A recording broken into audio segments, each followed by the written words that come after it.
Welcome back to the deep dive.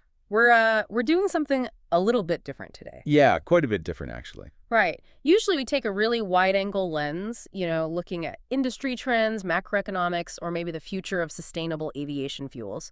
But today, we are zooming in, way in. All the way down to the subatomic level, really. Exactly. We are initiating what I'd call a high-level master refresher. This is designed specifically for the people who actually keep the fleet in the air, the stakeholders, the AET candidates, and the experienced bros out there on the line. It's a return to first principles. But with a twist. We aren't doing the 101 level textbook version today. No, absolutely not. And I want to set the ground rules right here at the top. We are bypassing all those basic definitions. We know you know what electricity is. We know you've memorized Ohm's law. Right, if you're listening to this deep dive, you likely hold a license or you manage people who do. You really don't need us to sit here and tell you that V equals I times R. Please don't make us do that. I won't. We aren't here to define a volt. But, and I think this is the crux of why we're even doing this session, knowing the formula and actually understanding the structural, the thermal, and the systemic implications of resistance in a high-altitude aerospace platform. Or, sorry, those are two very different things. That is exactly the gap we are trying to close for you today. So we've pulled together a synthesis of NCTET training standards, some highly advanced technical slide decks regarding DC dynamics, the kind that usually don't ever leave the engineering office, and the really comprehensive technical analysis from Project Ampere. Which is phenomenal source material, by the way. It really is. And our mission today is very specific. We need to transition your mental model because I think most of us, even after, years or decades in the field, we still tend to view a resistor as this simple, completely passive 5-cent component that just slows stuff down. Yeah, it's the speed bump of electronics. That's exactly how it's taught in basic trade school. Right, the speed bump. Which is a common view, sure.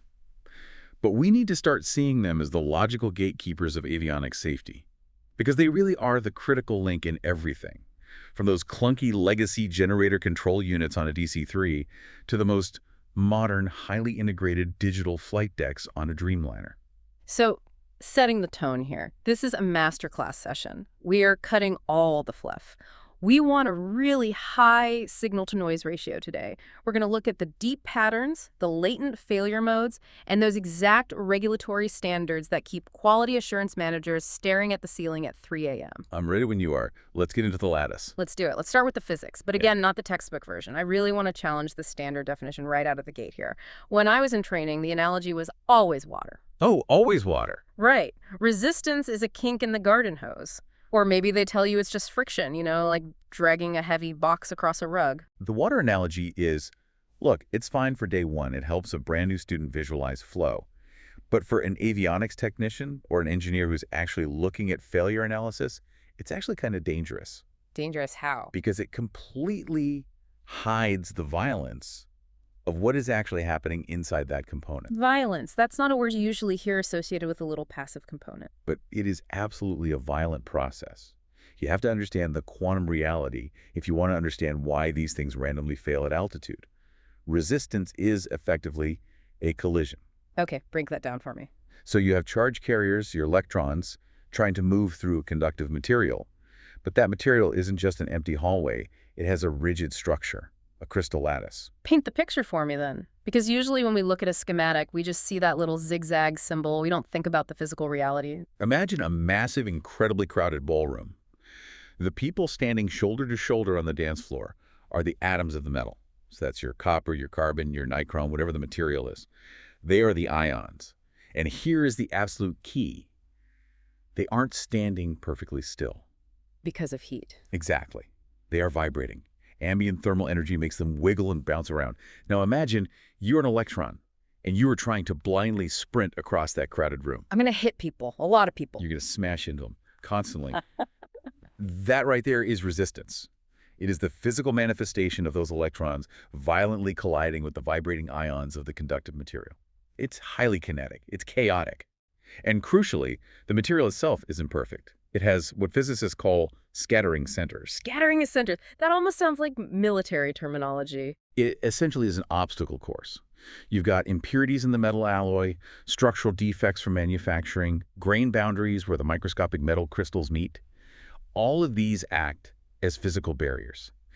Every single time an electron hits one, it scatters, it deflects, and it loses kinetic energy. And basic physics tells us that energy is never actually destroyed. So if the electron loses its kinetic energy during that collision, where's that energy go? It converts directly into heat. This is the fundamental structural origin of Joule heating. It's not just friction in the sense of two blocks sliding past each other. It's billions upon billions of subatomic collisions transferring their kinetic energy straight into the lattice structure. Which makes those ions vibrate even harder. Exactly, which actually leads to a vicious cycle if you think about it. Right, because if the ions are vibrating harder and taking up more physical space because of the heat, Then the next electron coming down the line has an even higher mathematical chance of hitting them. That's exactly why, for the vast majority of conductors, resistance goes up as temperature goes up. The ballroom gets more chaotic, so it's exponentially harder to run through it. but let's pin that physics concept for just a second and talk about the actual operating environment. Because this is where the aviation sector completely diverges from consumer electronics. Oh, night and day difference. Right. If I'm building a toaster or a high-end gaming PC, it sits in a room that is roughly, 21 degrees Celsius, plus or minus maybe 5 degrees. It's a completely static, controlled environment. Exactly. But in aerospace, we aren't dealing with a circuit board sitting on a cozy workbench. We're dealing with an aircraft that rips from a plus 40 degrees Celsius tarmac in Dubai straight up to negative 55 degrees at cruise altitude. And it does that in a matter of 20 or 30 minutes. That thermal shock alone is massive. But here is the really counterintuitive part that trips up a lot of people. You would intuitively think, oh, it's freezing cold at 40,000 feet. The electronics should love that. They'll stay nice and cool. That is the trap right there. That is the exact assumption that burns out multi-million-dollar flight computers. Let's look at power dissipation for a second. We all know the formula. Power equals I squared times R. Right, Joule's first law. That tells you exactly how much heat the resistor is generating internally. But the missing variable in the basic classroom setting is the environment's actual ability to remove that heat. Convective cooling, that's the secret sauce. Precisely. On the ground, you have dense air. You have a massive amount of nitrogen and oxygen molecules constantly bumping into the surface of that resistor, stealing that internal heat and just floating away. It's a very efficient system. But what happens when you push that aircraft up to flight level 400? Well, the air density just absolutely plummets. The air is incredibly thin. It's a near vacuum compared to sea level. The cooling capacity of the ambient air is drastically, dangerously reduced. The air molecules are simply so spread out that they can't effectively scrub the heat off the surface of the component. So let's play this out for the listener. Say I have a resistor. It's rated by the manufacturer for 1 watt. On the test bench, it's sea level. It's dissipating its 1 watt of power. It's getting warm to the touch, but the dense room air cools it down. It's totally happy. Correct. It reaches a thermal equilibrium. It stays well within its thermal limits. Okay, now I take that exact same resistor, the exact same circuit, pushing the exact same 1 watt of power, and I put it up at 40,000 feet. Yeah. The ambient air outside the skin of the aircraft is freezing cold, minus 50 Celsius. But the resistor burns up. It literally cooks itself to death. Even though it's literally freezing outside. Yes. Because cold simply doesn't matter if there is no actual mass to touch the resistor and take the heat away. The resistor is creating heat internally faster than the thin, rarefied air can remove it. That internal heat builds up, the lattice vibrations go absolutely critical, and the conductive material either melts, cracks, or oxidizes. This is exactly why we see those derating curves in the mil-spec sheets, isn't it? Yeah. I honestly think a lot of techs just skip right over those graphs when they're ordering parts. Oh, they definitely skip them. But that's exactly what those charts are for. If you look at the spec sheet for any true mil-spec resistor, it will have a derating chart. It explicitly shows that at sea level, yes, you get 100% of the rated power. But at altitude. At 40,000 feet, or even just at high ambient temperatures inside a cramped, unventilated avionics bay, that 1 watt rating might drop to 0.5 watts, or even less. So if you design a circuit or modify one, assuming you'll always have sea level convective cooling, you have essentially built a time bomb into the aircraft. You have mathematically guaranteed a component failure. And the worst part is the diagnostic loop that follows. When it fails, the technician on the ground is going to pull the LRU, the line replaceable unit. They'll take it to the bench, test it where the air is dense and the cooling is perfect, and say, hey, it works fine. Ah, yes. No fault found. The 3 most hated words in aviation maintenance. Exactly. Because on the ground, the cooling is sufficient for the degraded component. In the air, it fails again. It's not necessarily because the resistor was fundamentally bad, it's because the thermal management failed. You ignored the thermodynamics of the stratosphere. Which leads us perfectly right into the material science of it all. Because if the temperature is the enemy, or at least the primary variable we have to fight, then the actual physical material we choose to use matters immensely. You mentioned earlier that resistance physically changes with temperature. Right, the TCR, temperature coefficient of resistance. This is one of those highly specific specs that I feel gets completely ignored in the consumer electronics world. If the resistor in my TV remote drifts a little bit because the room got warm, who cares? The volume still changes when I hit the button. Right. The tolerance for error is huge. But in aerospace, it's absolutely vital. We establish that metals are physically sensitive to heat. As the temperature rises, those lattice ions we talked about vibrate more violently. That increases the likelihood of electron collisions, which means the measurable resistance goes up. The mathematical formula is R sub T equals R ref times 1 plus alpha delta T. We definitely don't need anyone to memorize the math here, but we do need to understand that alpha symbol in the equation. That's the sensitivity, right? Yes, that is the temperature coefficient itself. It explicitly tells you how much the resistance is going to change for every single degree of temperature change in the environment. Let's apply this directly. Why does a technician standing on the flight line actually care about this math? Why should the person troubleshooting a Boeing 777 give a damn about alpha? Think about an air data computer, an ADC. You are relying on measuring incredibly minute voltage changes to determine critical flight parameters like altitude or airspeed. Oh. Inside that computer, you have a sensing bridge, usually a Wheatstone bridge made up of precision resistors. The flight computer inherently assumes those resistors are a constant value. Okay, so the computer is basically looking for a very specific voltage ratio across that bridge to say, okay, we are currently at 10,000 feet. Exactly. Now imagine whoever built that board used resistors with a high TCR. They're highly sensitive to temperature, the aircraft climbs, the avionics bay naturally gets cold, or alternatively, maybe it gets super hot because a tiny cooling fan failed somewhere in the rack. Right. If those bridge resistors drift in their ohmic value just because the ambient temperature changed, your reference voltage shifts. And suddenly, without the aircraft actually moving up or down, your altitude reading on the glass display is off. Correct. The computer has no way of knowing the resistor physically changed its value. It just sees a voltage change on the pin. It thinks, oh, the static pressure outside must have changed, so it confidently reports a new, entirely fake altitude to the pilot. That's terrifying, honestly. Mm-hmm. A component drift masquerading as a physical reality change in the flight environment. It is. And that is exactly why aviation-grade resistors have incredibly low TCR ratings, usually measured in parts per million per degree Celsius, ppm per degree C. We fundamentally need absolute stability across that massive -55 to plus 125 degree temperature swing. We need the resistor to act like a rock, not a thermometer. This is a perfect segue into the actual hardware. We've talked about the deep physics. Now let's talk about the parts you actually hold in your hand on the line. Because clearly, you can't just drive down to a generic electronics hobby store and buy a bag of resistors for a flight control computer. Please don't ever do that. That's how planes end up in the dirt. The materials themselves have had to evolve to meet these extreme needs.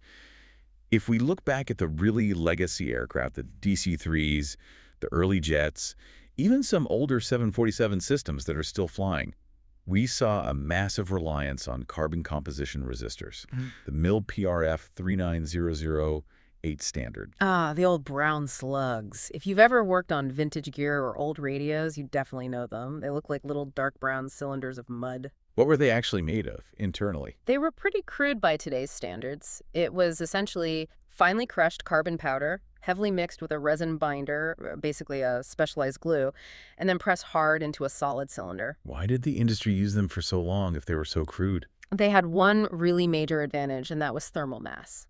Because they were a literal solid, thick slug of conductive material, they could handle massive, instantaneous high-energy pulses. If a lightning strike induced a huge surge through the airframe or a high-power radar pulse hit the circuit, the carbon comp resistor could absorb that massive energy spike without instantly vaporizing. They can really take a punch. But there's a but coming. But they are absolutely terrible at precision. And they have a fatal flaw for aviation. They absorb moisture from the air. Literally like a sponge. Exactly like a sponge. And when they absorb that ambient humidity, the resin binder physically swells up, the conductive carbon particles are pushed further apart inside the slug, and the overall resistance value drastically drifts. They're also incredibly electrically noisy. In a modern, low-voltage digital circuit, they would be a complete disaster. The background static they generate would just drown out the actual data stream. So the industry had to move on. We don't really use carbon comp in modern digital avionics at all, do we? Rarely, almost never for data. We completely shifted to metal film, that's MLAL TAP PRF 39017. This is the absolute modern workhorse of the fleet. How is it structurally different from the carbon slug? Instead of a solid cylinder of carbon, you take a tiny ceramic core, a non-conductive rod, and you deposit a very, very thin film of a specialized metal alloy completely around it, usually nickel chromium. So it's just a microscopic surface coating. Exactly. It's an incredibly stable film, exceptionally low noise, very, very low TCR. It completely solves all the precision and drift problems of the old carbon comp. But nothing is free in engineering. What's the ultimate trade-off here? Fragility. Severe fragility. Because the actual conductive path is just a thin surface film, it doesn't take much energy to break it. If you have a massive power surge, that thin film can't absorb the heat. It just vaporizes instantly. Or if there is a microscopic scratch introduced during manufacturing, or if a tiny bit of oxidation creeps under the conformal coating, the film breaks and the resistor fails completely open. Whereas the old carbon comp might just drift off its stated value, the metal film completely snaps the electrical connection. Precisely. It's a much cleaner failure usually, but it's far more sensitive to electrical overload. And then for the really high power stuff, we still rely on wire-wound resistors, mil-ohm PRF 39007. Right. This is literally a length of specific resistance wire, like the nichrome stuff you'd see glowing red in your toaster, and it's physically wrapped tightly around a ceramic core. You see these used heavily in battery charger circuits, whereas bleeder resistors for massive power supplies. They can handle incredible amounts of heat. They are exceptionally tough. But they have a very specific mechanical weakness, don't they? This is something I've seen firsthand on helicopter systems specifically. Vibration. Think about the physical environment again.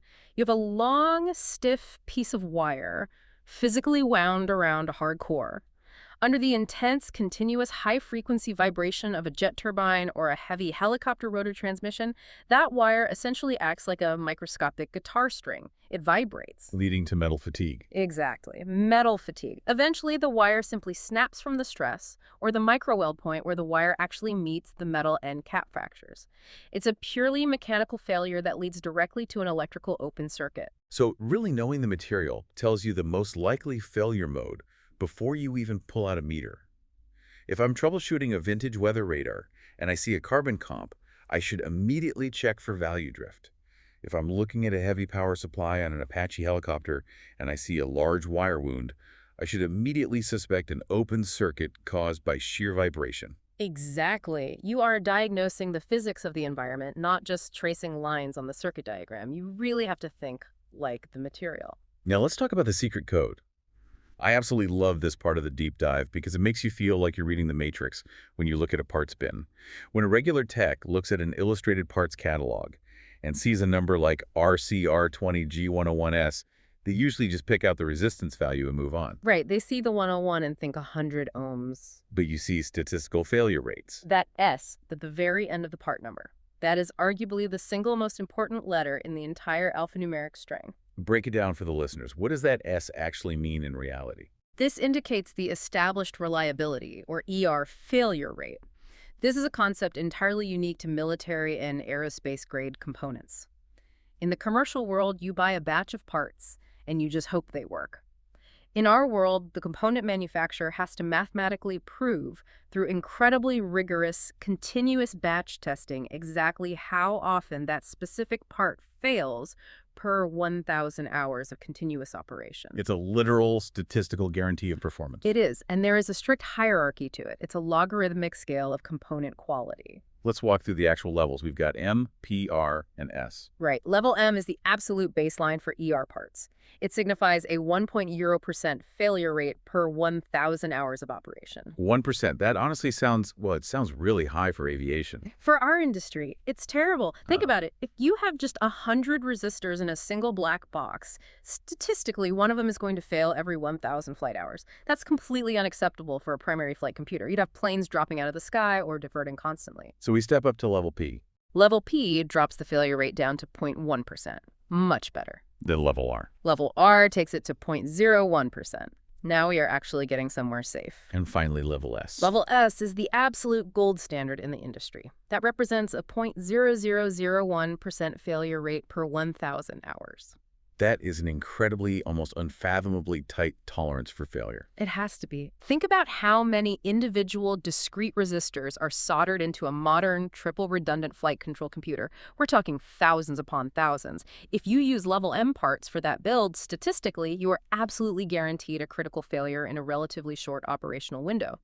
With level S components, you push that statistical probability of failure out to years or even decades of flight time. So here is the big so what for the listener today. Picture this. You're working on a line, it's 2:00 a.m., it's raining, and you desperately need a replacement resistor to get this bird dispatched on time. You rummage around and find one in the shop bin. It has the exact right resistance value, say 100 ohms. It has the correct wattage rating. But it's a generic commercial part, or maybe a baseline level M part, and the maintenance manual specifically calls for that part number ending in S. If you solder that in and install that box, you have technically made the entire aircraft unairworthy. Full stop. Even if the box powers up and passes the built-in test perfectly? Even if it works flawlessly for the entire next flight, you have illegally compromised the aircraft's type certificate. You have actively degraded the statistical safety margin of that entire critical system. You have introduced a mathematical weak link that directly violates the foundational engineering data. It's really not about whether it works right now on the ramp. It's entirely about the mathematical probability of it continuing to work thousands of hours later. Precisely. You are gambling with the reliability math, and that's not your call to make. And, often you can actually tell this just by looking at the physical component itself, right? The color bands. We all learn the standard 4-band color code in school. But true aviation resistors often have a 5th or even a 6th colored band. That extra stripe. I've literally had junior trainees ask me if that was a manufacturing misprint. It's definitely not a misprint. On a standard 5-band precision resistor, your first 3 bands are digits, the 4th is your multiplier, and the 5th is the tolerance. But if you see a 6th band, it's usually yellow or orange. That's your dead giveaway. That 6th band explicitly indicates the reliability level, the ER rating, or sometimes the TCR. It instantly visually distinguishes a generic, cheap part from a highly tested flight-critical component. Exactly. That extra stripe is the difference between a comms radio working flawlessly at 40,000 feet or failing silently. It's the visual signature of that S rating we just talked about. It's basically the badge of honor for that component. Let's shift gears here a bit. We've covered the component level in depth. Now let's actually put it into a circuit. This brings us to Module 3 of the slide deck, Advanced Circuit Dynamics and Troubleshooting Logic. Is this where the rubber really meets the road for the technicians listening? This is exactly what separates the random parts changers from the actual analytical troubleshooters? The source deck we reviewed for this had some absolutely fantastic real-world scenarios. And what I really like is that they intentionally move past those dry solve for X math problems. We need to unpack the actual logic of series parallel circuits, specifically regarding how failures cascade through a system. Because a novice just looks for the burnt or broken part. An expert looks for the root cause of the broken part. And in complex series parallel circuits, the root cause is almost never the actual thing that is smoking. Let's take scenario 1 straight from the notes, the shorted branch. Imagine a basic dimming circuit for the cockpit overhead lighting panel. You have a main 28-volt power feed, you have a series resistor acting as the dimmer rheostat, and then a whole bank of incandescent light bulbs wired in parallel after that. A very classic, standard setup. Now imagine one of those specific bulbs shorts out internally. A dead, direct short to ground right inside the bulb socket. What actually happens to the system? Well, the novices often think, oh, just that one bulb goes out. Or maybe they think the main circuit breaker immediately pops. But look closely at the math behind it. Right. In a parallel circuit, the total equivalent resistance is always, mathematically, lower than the lowest single branch. If one of those branches suddenly has near zero resistance because of a dead short, the total equivalent resistance of that entire parallel bank instantly drops to near zero. Because the electrical current naturally follows the path of least resistance. Exactly. It completely ignores all the other good bulbs. It rushes violently straight to the short. So now the total resistance of the entire circuit, R total, has absolutely plummeted according to Ohm's law. If R goes down drastically and voltage is constant, total current has to violently spike. You get a massive current surge. And where does all that excess current have to physically flow? It has to come from the main source. So every amp of that surge flows directly through the series component, your dropping resistor or your expensive dimmer rheostat before it ever even gets to the shorted socket. So that series resistor is suddenly getting hit with 10 or maybe 20 times its maximum rated current. And it burns. It literally acts as an unplanned fuse. It overheats in seconds, the internal lattice fails, and it burns open. So the line technician comes into the cockpit, they smell electrical smoke, they open the overhead panel, they physically see a charred, destroyed resistor. They immediately think, aha, I found the bad resistor. They order a new resistor, they solder it in, they turn the power on. And pop, it instantly burns up again. Because they treated the obvious symptom, they didn't treat the actual disease. Exactly. The burnt resistor was merely the victim. The shorted light bulb socket hidden down the line was the assassin. You have to fundamentally understand that a direct short in a parallel branch aggressively destroys the series components located upstream. You have to locate the assassin before you replace the victim, or you're just wasting expensive parts. That's a really powerful visual. The resistor was the victim. I like that a lot. Yeah. Now let's flip that scenario completely. Scenario 2, the open load.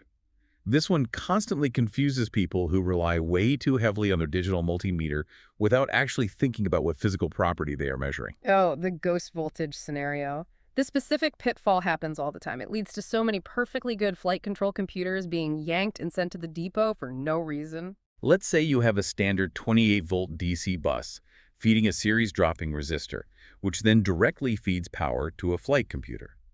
The flight computer isn't turning on, the screen is dark.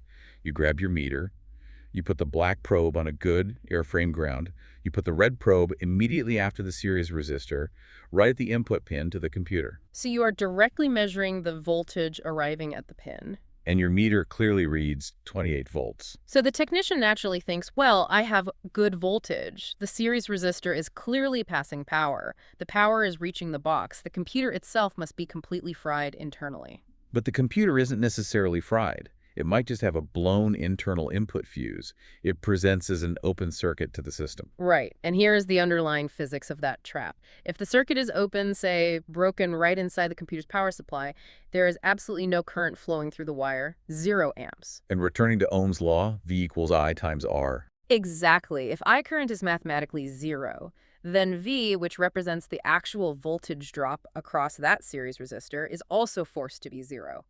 0 times any resistance value is still 0. So the resistor isn't actively using up or dropping any voltage at all. Correct. The electrical pressure remains completely equal on both sides of the component. You are measuring static potential, you are not measuring dynamic flow. You're seeing 28 volts on your meter because there is no current flowing to create the expected voltage drop across the resistor. That is such a massive, critical diagnostic pitfall. Measuring voltage on an open circuit tells you absolutely nothing about the actual health or value of the series resistor. It simply tells you the copper wire isn't physically broken up to that point. To truly test if that resistor is good, you'd need to check the voltage drop across it while the circuit is actively under load drawing current. If you see 28 volts on both sides of a resistor that is supposedly there to drop voltage down to 5 volts, you instantly know the downstream load is open. Or, honestly, just shut the power completely off, lift a leg, and measure the component's resistance directly. Which brings us neatly to Kirchhoff's laws.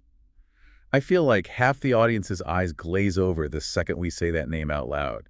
It sounds like a really painful memory from A&P school. It definitely sounds like a brutal college physics exam.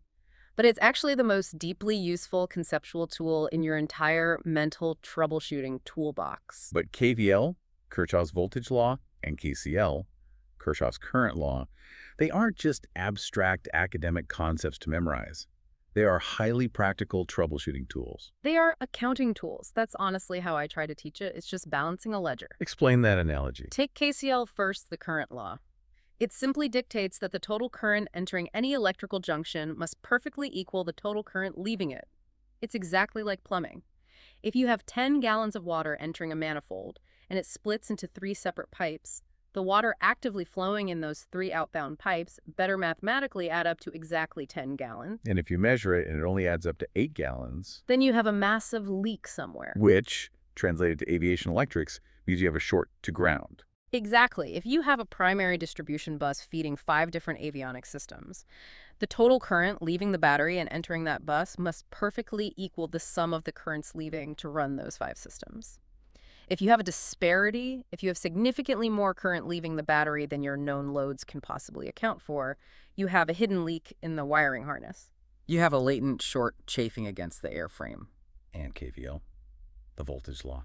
That dictates that the algebraic sum of all voltage drops around any closed loop must exactly equal the source voltage. This is primarily how you systematically hunt down high-resistance connections. If you have a 28-volt source and your specific load at the end of the line is only receiving 24 volts, KVL rigidly tells you that those missing 4 volts are being spent or dropped somewhere else in that loop. Like maybe across a heavily corroded cannon plug. Or a really degraded ground bond on the airframe. That 4 volts didn't just magically vanish into the ether. It is actively being dropped across an unwanted resistance that physically shouldn't be there. KVL forces your brain to systematically find where that voltage is going. It stops you from blindly guessing and forces you to balance the electrical books. Let's scale this concept up even further. We've analyzed the single component. We've analyzed the local circuit. Now let's look at the actual nervous system of the aircraft. Module 4, system integration. We really can't talk about the critical role of resistors without diving into ATA24 electrical power. The absolute heart of the beast. Specifically, I want to look at the GCU, the generator control unit. Inside a legacy GCU, precision resistors are doing all of the heavy lifting when it comes to voltage regulation. You have a sensing bridge circuit again, usually a Wheatstone bridge made of highly stable resistors. It constantly, continuously samples the spinning generator's output voltage. So if the generator is putting out its nominal 28.5 volts, the resistor bridge is perfectly electrically balanced. Right, it outputs 0 error voltage. But if the pilot throttles up, the engine speeds up, and the generator output tries to creep up to, say, 29 volts, the voltage across that precise resistor network instantly changes. The bridge becomes electrically unbalanced, and that imbalance generates a very specific error signal. And where does that tiny error signal go? It feeds directly into the active regulation circuit. It tells the regulator to reduce the field current being sent to the generator's electromagnet, which weakens the magnetic field and physically brings the generator's output voltage back down to 28.5. It's a continuous, fully resistor-based feedback loop, and it's happening thousands of times a second during flight. Now what about multi-engine aircraft, say a 737 or an A320? You have 2 main engine generators running in parallel.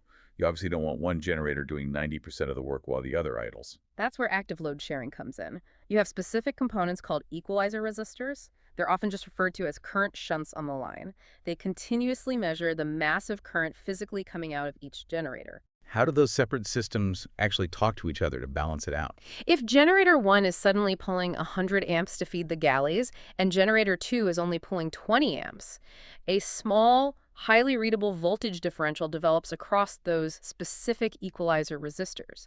That differential current flows physically between the 2 separate GCUs through what we call the equalizer loop. It acts as an analog signal that essentially tells the lazy generator, Gen 2, to step up its field voltage slightly, and tells the overworking generator, Gen 1, to step down. So they constantly dynamically balance the load across the airframe. Exactly. But imagine for a second if just one of those equalizer resistors drastically drifts in value.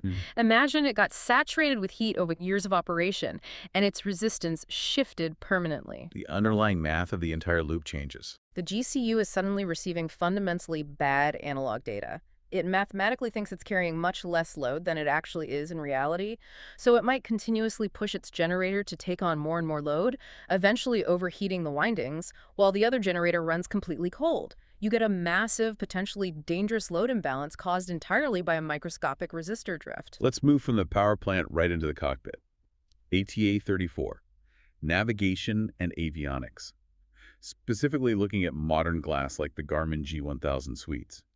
We see one very specific resistor value pop up constantly in these architectures, 120 ohms. Ah, yes, the CAN bus termination resistor. Why exactly 120 ohms? And why is it so hypercritical to the system? This requires a major conceptual shift for a lot of old-school mechanics. In standard power circuits, we use resistors to manage physical heat and limit current. But in high-speed digital comms, like a CAN bus network, resistors are used strictly to manage signal integrity. Explain that deeply, because I really think people struggle to understand why a low-voltage data line needs a heavy resistor strapped across it. Think of it this way. The digital data travels as a high-frequency electrical wave shooting down the physical twisted pair wire, extremely high speed.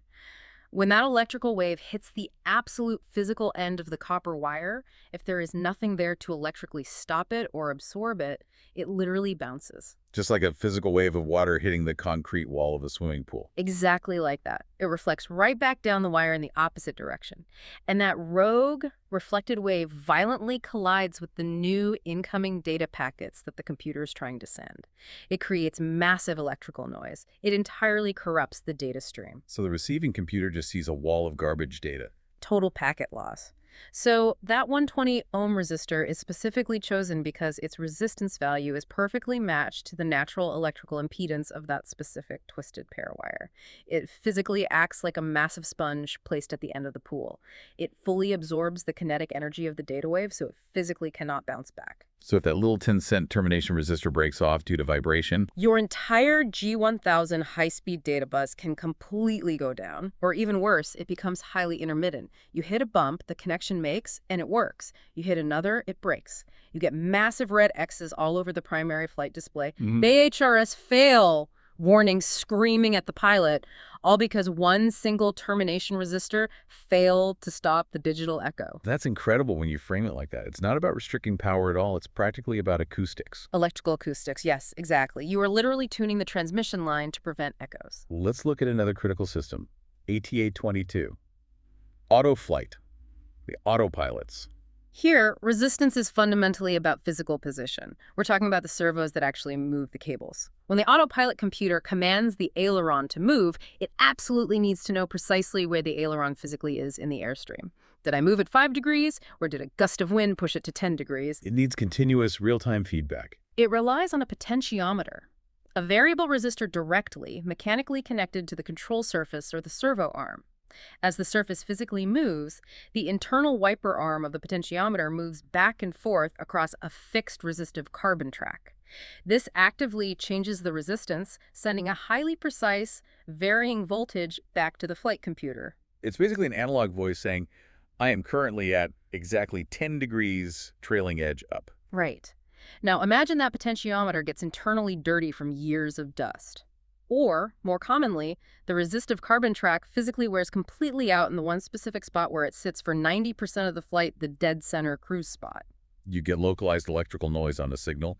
The voltage suddenly jumps around erratically. The flight computer instantly sees that jagged voltage jump and falsely calculates that the aileron is violently uncommanded moving, so it instantly tries to correct it. It commands the servo motor to aggressively move the other way to compensate. But the aileron wasn't actually moving in the first place. The resistive sensor was just lying to the computer. Exactly. So now the autopilot is aggressively chasing a total ghost. This causes what pilots call hunting or oscillation. You literally see the physical throttle levers twitching back and forth on their own, or the entire plane continuously rocking slightly wing to wing in cruise. And the fix isn't rebooting the computer or updating the software. It's literally addressing the degraded resistor in the servo. It's a worn-out pot. Sometimes a quick blast of contact cleaner might temporarily fix the noise, but usually in aviation you just have to pull and replace the entire servo unit. Finally, for the systems, let's hit ATA-23, communications, the radio stacks. We're back to impedance matching again, usually 50 ohms this time. Your main VHF comms transceiver fundamentally expects to see a perfect 50 ohm electrical load from the antenna out on the skin of the aircraft. What happens if it doesn't see 50 ohms? Say the antenna base heavily corrodes from rain. The baseline resistance, the impedance, drastically changes. The massive RF power you are trying to transmit out of the box hits that impedance mismatch at the antenna base and violently reflects straight back down the coax cable into the radio. That's high SWR, standing wave ratio. Right. And that massive wave of reflected RF energy has to physically go somewhere. It goes straight back into the delicate output transmission transistors inside the radio. It can literally physically fry the radio's internals. You key the mic to call ATC, and you instantly burn out your own $20,000 box just because the antenna's baseline resistance was completely wrong. Okay, we've covered the major systems. Now let's talk about the creeping threats, the emerging modern issues. These are the highly specific things that aren't necessarily printed in the 1980s training manuals, but are absolutely terrorizing the modern maintenance hangar. The biggest one on the horizon, the lead-free problem. Oh man, this is a massive industry-wide issue. It's a direct, fundamental conflict between global commercial environmental law and strict aviation safety standards. Right, because commercial consumer electronics, your iPhones, your flat-screen TVs, they are legally required by European RoHS standards to be entirely lead-free. They use pure tin solder alloys. And for a cheap toaster that lasts 3 years, that's perfectly fine. But in aerospace, we actively fight tooth and nail to keep using toxic lead, specifically tin lead or SNPB solder alloys. Why, though? Why do we stubbornly cling to lead in the 21st century? Tin whiskers. Which honestly sounds like a complete joke term to an outsider. It sounds funny until it brings down a satellite. It's a literal horror story in reliability engineering. Pure tin, when it's placed under basic compressive physical stress, which naturally happens just by the act of being plated onto a copper component lead, has a bizarre natural tendency to grow these microscopic, highly conductive crystalline structures. They literally look like tiny hairs growing straight out of the solid metal. How fast do these crystals actually grow? Incredibly slowly.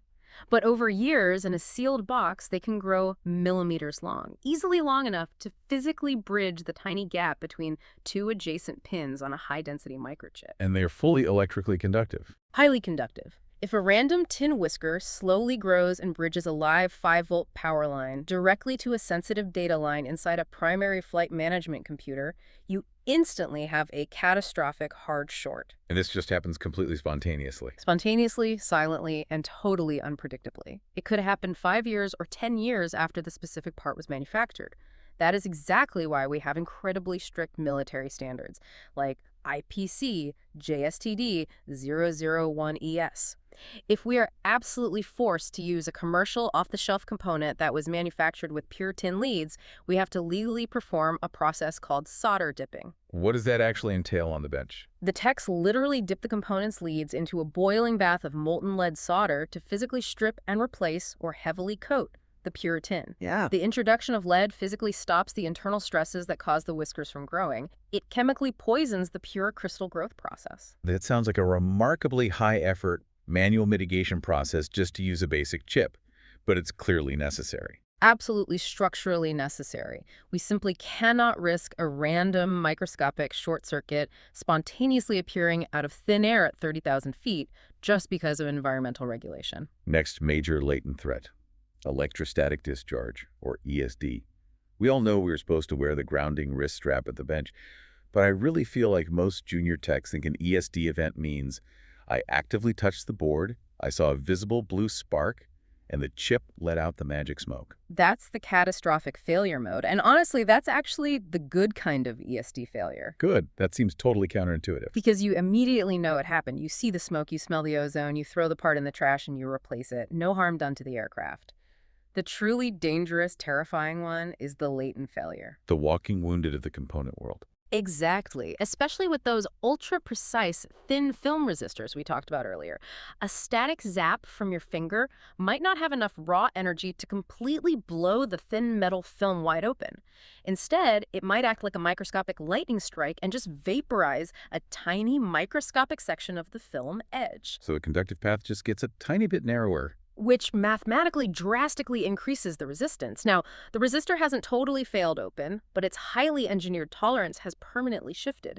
That perfectly calibrated 1,000 ohm precision resistor instantly becomes a 1050 ohm resistor. It silently shifted from a 0.1% aerospace tolerance to a sloppy 5% commercial tolerance. And the worst part, the system still fully powers up. It passes the ramp test. It passes the ground built-in test. But now that critical temperature sensor reading is just slightly skewed off reality, or that specific voltage trigger point for an alarm has slightly drifted, You will end up chasing bizarre, intermittent ghost faults for weeks, never once suspecting that specific resistor because it measures close enough when you hit it with a standard uncalibrated shot meter. That is truly insidious. It's the absolute worst kind of troubleshooting nightmare. It wastes thousands of expensive man-hours across the fleet every single year. Which logically brings us right to counterfeit components, the dark side of the global supply chain. It's a massive reality we have to face. There is an unbelievable amount of money tied up in aviation replacement parts. Bad actors operating out of shady overseas warehouses will take a massive reel of dirt-cheap 2-cent carbon film resistors, aggressively repaint them to exactly look like high-dollar mil-spec metal film resistors, slap fake S-level ER codes on them, and sell them onto the gray market as high-reliability aviation parts. How do you even begin to spot them if they look identical? It's really hard. Sometimes the physical spacing of the painted color bands is just slightly mathematically wrong. Sometimes the proprietary font on the packaging reel is just a little off. But honestly, visually, you usually can't tell at all. So what did the big defense depots and airlines do to stop this? They employ full X-ray inspection protocols on incoming batches. They literally look entirely through the paint at the internal physical structure to see if it's a solid slug or a thin film. Or they do aggressive thermal destruction testing. They take a sample from the batch and heat it up way past limits. If the resistance goes completely wild, they immediately know it's cheap carbon disguised inside, not stable aerospace metal film. Finally, let's wrap up this deep dive with a classic diagnostic pitfall that even the seasoned pros fall for all the time: measuring resistance while the component is still in circuit. Oh, this is easily the single most common mistake I see on the hangar floor. A tech suspects a specific resistor on a board is bad. They leave it fully soldered to the PCB. They just jam their multimeter probes aggressively across the solder joints. And the digital meter clearly reads 500 ohms. But the painted color bands clearly say it should be a 1K ohm part. So the tech immediately thinks, aha, I found it. The resistor has totally failed low. But the physics tell us that resistors almost never naturally fail to a lower resistance. They physically burn out, so they almost always fail to a higher resistance, or completely open to infinity. So what actually mathematically happened when they probed it? They accidentally measured the Thevenin equivalent resistance of the entire board. The meter didn't just measure the resistor, it pushed current out and measured that resistor, plus absolutely everything else connected in parallel with it across the entire copper trace network. Other microchips, massive capacitors, other parallel resistor banks. And as we proved earlier, parallel equivalent resistance is fundamentally always mathematically lower than the absolute smallest single resistor in the entire branch. Exactly. Your diagnostic reading is completely contaminated by the rest of the circuit's architecture. It's a garbage reading. So for the junior techs listening, what is the absolute ironclad rule here? To get a true, scientifically valid ohmic reading of a component, you absolutely must isolate it. You have to take your iron, physically desolder one single leg of that component, and physically lift it off the copper pad, breaking the circuit entirely. It's the absolute only way to be 100% sure of what you're actually measuring. That requires a serious level of procedural discipline. It really does. But there are simply no shortcuts in this business that don't eventually lead to a failure. We have really covered a massive amount of technical ground today, from the sheer quantum violence of the atomic lattice vibrating at 40,000 feet, all the way to the critical S rating on a component that literally costs pennies to manufacture, right through to the inescapable mathematical logic of parallel shorts violently burning out series components upstream. We've fundamentally traced the entire path from the raw physics through the strict mil-spec regulations and landed right down into the practical troubleshooting logic on the line. And I think the real synthesis here is incredibly powerful. When you look at a wiring schematic tomorrow morning, I don't want you to just see a lazy, passive zigzag line on paper. Right. See the physical heat dissipation happening in real time. See the rigid thermal tolerance. See the active dynamic role it plays in keeping a multi-million-dollar generator perfectly balanced or a dual-channel autopilot flawlessly stable. Here is my final, slightly provocative thought for you to chew on during your next shift. Yeah. We always love to talk about the big, sexy, expensive parts, the massive titanium turbines, the complex landing gear struts, the beautiful glass displays. But true aviation reliability is always, ultimately, defined by the absolute weakest link in the chain. And in so many catastrophic failure cases, the invisible assassin, the root cause, is a single solitary resistor. If it drifts even slightly off its designed value, the autopilot violently hunts. If it cracks open, the primary flight computer instantly dies. If it spontaneously grows a microscopic tin whisker, the entire data bus shorts out. The ultimate safety of a $100 million modern aircraft often silently rests on the absolute integrity of a component that costs less than a single penny. But you have to remember, that tiny penny component represents over a century of extreme physics, material science, and hard-learned engineering lessons. Treat it with the respect it commands. Absolutely. So next time you pop open an Avionics bay panel and look at those boards, remember, you aren't just looking at wires and chips. You're looking at a highly balanced, incredibly precarious system of precision resistances. Thanks for diving deep with us today. Stay sharp out there and fly safe.